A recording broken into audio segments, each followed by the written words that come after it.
He's hired daily to service furnaces, air conditioners, and dryer vents in people's homes. But right from the start, he sensed this job would be trouble. I was contracted to go out to her home by her and her husband. They wanted their air ducts cleaned. As soon as I enter the home, the woman is standing by the door. She doesn't tell me her name or anything. I introduce myself. I let her know what I'm there for. If she could show me certain parts of the home that I'll need to know about in order to do my job. As I'm talking to her for the first time, I'm already picking up a bad energy from her. He shows up to do the job he was hired for, introduces himself, explains the work, and from the very first second she's hostile. No greeting, no cooperation, just tension. The fake panic call is the tell. Please, I'm so scared. Scared of what exactly? A technician, doing the exact job she and her husband requested? That's not fear, that's weaponized emotion. He began outlining the areas he'd need to access, but it quickly became clear this wouldn't go as planned. She is on the phone with 911 right now. Rude and threatening me. Look at her. She said I just threatened her. What threat did I make towards you? She would periodically cut me off as I was trying to explain certain things to her. She kind of turned towards me and looked like, why do I need to show you that room? Like, why do you need to go down there? But her focus wasn't on the job. It was on him. So as soon as she shows me the utility room, I instantly start my work to inspect the furnace. If I pull my phone out, start taking inspection photos just to show her, make sure nothing needs an extra cleaning in the furnace, make sure everything is working properly. And then, almost like she couldn't hold it in any longer, she unleashed a barrage of questions, picking apart his credentials. This wasn't about the job at all. He was explaining the work, doing the inspection, taking photos like he's supposed to, and she was already calling 911, claiming he threatened her. She wasn't focused on the furnace or the ducts, she was focused on him. Interrupting, questioning, escalating. The moment discomfort showed up, it turned into an accusation.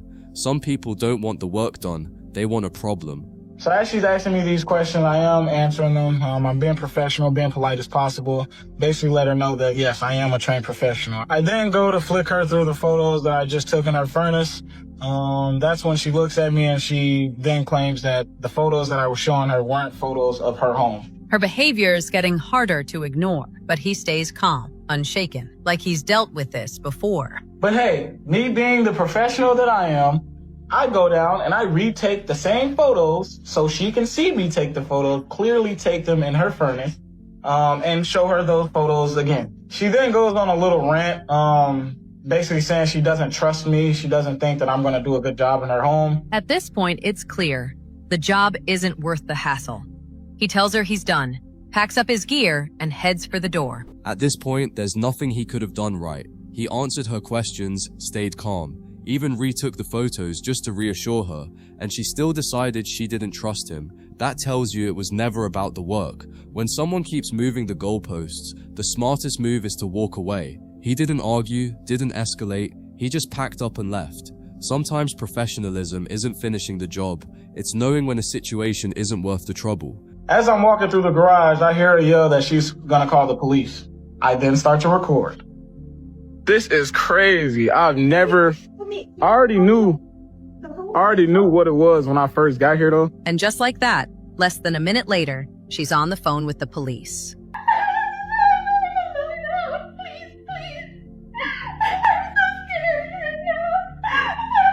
What in the world is this, boy? I ain't gonna lie.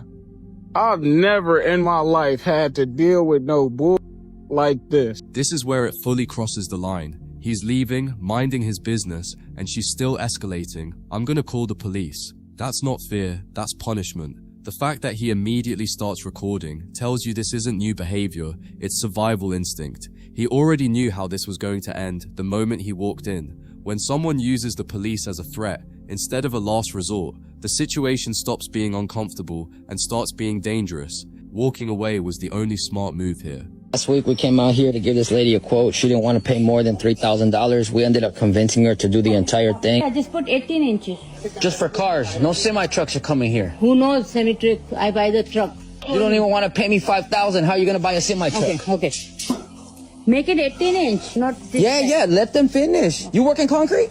Sometimes you make it 18 inches. It's 18 inches. That's all the rebar I'm putting, 18 inches. That's what you're paying for. If you want it closer, you pay more. But it's not 18. This is classic chaos disguised as negotiation. She agrees to the work, argues the price, then suddenly disputes the basics of what she's paying for. Inches, trucks, costs, everything keeps changing mid-conversation. At that point, it's not about concrete anymore. It's about control and refusing to accept reality. When someone wants premium results but keeps fighting the price and the terms, no deal is ever going to be good enough. They're not even done yet, and you're already telling them how to do I know it. what you're doing. If you go get your tape measure from inside and you measure it. I did. How did you do it if the rebar wasn't put in there yet? No. That makes no sense. Robert, put this one 18 inches too, please. You're gonna level it? Yeah, that's what I'm asking. Because if you don't level it, the water is gonna stuck in the middle. Imagine never working in concrete, acting like you know everything about concrete. Who's the boss? Me, I'm the boss. She doesn't understand the work, but she's micromanaging every step and questioning people who do this for a living. That's not concern, that's ego. The moment she says who's the boss, me, it stops being about concrete and becomes a power trip. When someone needs to assert authority, instead of trusting expertise, the job is already doomed. Why is it we went through and we did a whole snagging report when we finished, you didn't highlight anything? Well, my son's an electrician and he's been round and he can't believe I've paid for the workmanship. Said it looks like a child, doesn't it? You can't hire professionals, agree to the work, let them finish, and then suddenly say, well, my son says to avoid paying. If her son was the expert, he should have handled it from the start. Bringing in outside opinions after the fact isn't feedback, it's an excuse. Once you agree to the job, the responsibility doesn't disappear just because you don't like the outcome. Well, I'm sorry, but I have to take exception to that. You signed off that job. It was absolutely fine. I'm happy to come round and have a look at it again, but I'm sorry, but it was absolutely spot on. It's absolutely disgusting. Now I've had a good look at it when you're not here. It's absolutely disgusting. And I've paid you a lot of money for this. Yeah, and the workmanship was spot on, as you said so yourself. Come round and have a look because I'm not paying another penny until I'm fully satisfied with the result. Well, I'm sorry, but you've still got a balance to pay. You've still got the balance to pay. No, well, I'm not paying you another penny until you've done what. Well, you've signed an end of job report. You've signed a snagging report to say you were happy with the work. So we've got a contract there that you've signed. So from that perspective, is that, you know, I will be expecting the balance next week. I will come along and have a look out of courtesy, but outside of that, you've still got a balance to pay. We're not working for nothing. This is exactly where accountability gets exposed. She signed off on the job, said the work was fine, and only decided it was disgusting later when it was time to pay. You don't get to rewrite reality after the fact. A contract isn't a suggestion. Once you approve the work and sign the report, there's a balance due. Wanting a second look is fine, refusing to pay after agreeing isn't. Professionals don't work for free, and paperwork exists for this exact reason. Next up, a customer walks into a tire shop expecting the impossible, repairing a tire that can't be saved. Yeah, how can I help you? Oh, you're the manager? Yes, I am. Okay, so who's your manager? Well, I do have a boss, but how can I help you? I can take it from here. Well, your technician or your mechanic, whatever you want to call them, they're trying to say they can't repair my tire. Okay. And I have to buy a whole new tire with road hazard and all this extra. Yes. No. Which tire is it? What does it matter which tire it is?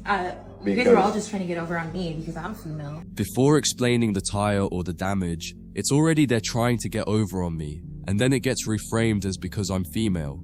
Sometimes a tire can't be repaired. That's not discrimination, that's physics. When every inconvenience gets turned into a motive, you stop listening to explanations and start creating conflict where there doesn't need to be one. Absolutely not. No, that's not how we operate. So let me tell you, if the tire's unrepairable because there's a nail in the sidewall or you had a blowout like the rim that's out there in the garage, then of course we cannot repair it. Nothing blew out. My boyfriend is a mechanic, and my dad is a mechanic, my uncle's a mechanic. Okay. And I just And I understand that. I I understand your uncle and your dad and whoever is a mechanic. But let me show you the reason why we cannot repair this. And you can tell me if they can repair this. Okay, I'm sure they can. So you mean to tell me your uncle, your dad, your sister, brother, whoever you're telling me that is a mechanic can repair this? That's not how my tire looked when I brought my car in here. No, absolutely. How else would the tire look? This is the classic move, Reject the explanation, then appeal to my boyfriend, my dad, my uncle, our mechanics. If they were going to fix it, why bring the car in at all? He calmly explains why the tire can't be repaired, even offers to show her the damage, and she still refuses reality. At that point, it's not about the tire anymore, it's about not wanting to be wrong. When expertise only counts if it agrees with you, no answer will ever be acceptable. Alright guys, we're gonna leave it there for today. If you enjoyed the breakdown, hit subscribe before you head out, and I'll see you in the next one. Take care.